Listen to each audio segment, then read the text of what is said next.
మాది మల్కాపురం గ్రామం, జగ్గేపేట మండలం, ఎన్టీఆర్ జిల్లా అన్న. గత సంవత్సరంలో మా అన్నకి యాక్సిడెంట్ జరిగిందన్న. సోషల్ మీడియా సైనికుడు అన్న ఇక్కడ అన్న మా అన్నకి 2022 నవంబర్లో యాక్సిడెంట్ జరిగి చనిపోయాడన్న. అది తెలుసుకొని మాకంటే ముందుగా భార్గవన్నలు ఫోన్ చేశారన్న. అది మీ దృష్టికి వచ్చింది. దాని తర్వాత మా అన్న చెల్లి మా ఇద్దరే అన్న మాకు. అయితే ఇప్పుడు అన్న చనిపోయిన తర్వాత చాలా ఇబ్బంది పడ్డామన్నా. ఆ టైంలో మా ఇంటికి వచ్చారన్న. మీరు పంపించారు, మీకు తెలిసింది, మా ఇంటికి వచ్చారన్న. వచ్చిన తర్వాత అన్నోళ్ళు ఇది సీఎం గారి దృష్టికి వెళ్ళింది. ఖచ్చితంగా దీని మీద ఇది చేస్తాం, మీకు హెల్ప్ చేస్తామని చెప్పారన్న. ఆ రోజు చెప్పిన తర్వాత 2 నెలల్లో మా వదినకి జాబ్ ఇచ్చారన్న. 2 నెలల్లో ఇచ్చారన్న. మా ఫ్యామిలీకి అండగా ఉన్నారన్న మీరు అన్న. ఇంకా అలాగే మా పిన్నికి, బాబాయికి పెన్షన్ ఇంత ముందు లేదు తెలుగుదేశం ప్రభుత్వంలో. వాళ్ళ ఇంటి పక్కన వాళ్ళు కూడా వాళ్ళు తెలుగుదేశం వాళ్ళే జన్మభూమి కమిటీ వాళ్ళు, కానీ వాళ్ళకి రారా. ఆ టైంలో కూడా ఇంటి పక్కన వాళ్ళు కూడా ఇవ్వలేదు.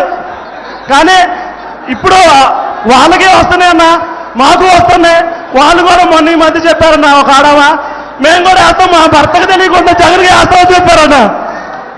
అలాగే అన్న మీరు ఎంతగానో పేదలకు సాయం చేస్తున్నారన్నా. కడుపు మాడిన వాళ్ళకి మీరు ఇచ్చేది పసందైన వంట. కడుపు నిండిన పేదలకి కడుపు మంట అన్న, కడుపు మంట అన్న.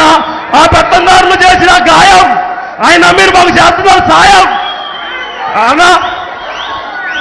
ఆ పెత్తందారులు చేసిన గాయం మీరు మాకు చేస్తున్నారు సాయం. అయినా మీకు అండగా మేము ఉంటామన్నా. మా లాస్ట్ శ్వాస వరకు జై జగన్ అన్నా. మీకే మా ఫ్యామిలీ అంతా మేము మా నాన్న రేషన్ షాప్ డీలర్ అన్న. 2002 92 నుంచి 2002 వరకు డీలర్ అన్న. అప్పుడు మా మీద తెలుగుదేశం పార్టీ మా ఊర్లో మేము జెండా మోసినామన్నా. తెలుగుదేశం పార్టీ జెండా మోస్తే మా మీద కేసులు పెట్టారన్న. వాళ్ళు ఎవరు ఆ కులపోళ్ళు మా మీద కేసులు పెట్టారన్న. దాని ద్వారా మేము ఇటే వచ్చినాం. అలాగే ముఖ్యంగా అన్న మా సోషల్ మీడియా ఫ్యామిలీ మొత్తం మాకు ఆర్థికంగా కూడా సహాయపడ్డారన్న. మా అన్న చనిపోయిన తర్వాత ఒక అతను ఫోన్ చేసి, తమ్ముడు నీకు నేను కూలికి పోతున్నా, 600 నాకు కూలి వస్తాయి, ఆ రోజు డబ్బులు మీకు ఇస్తా, మీ అన్న చనిపోయాడు కాబట్టి ఇస్తా అని చెప్పాడన్న. చాలా ఇంతమంది ఫ్యామిలీ నాకు నువ్వు ఇచ్చినావన్నా. నువ్వు ఇచ్చిందా ఈ ఫ్యామిలీ. జై జగన్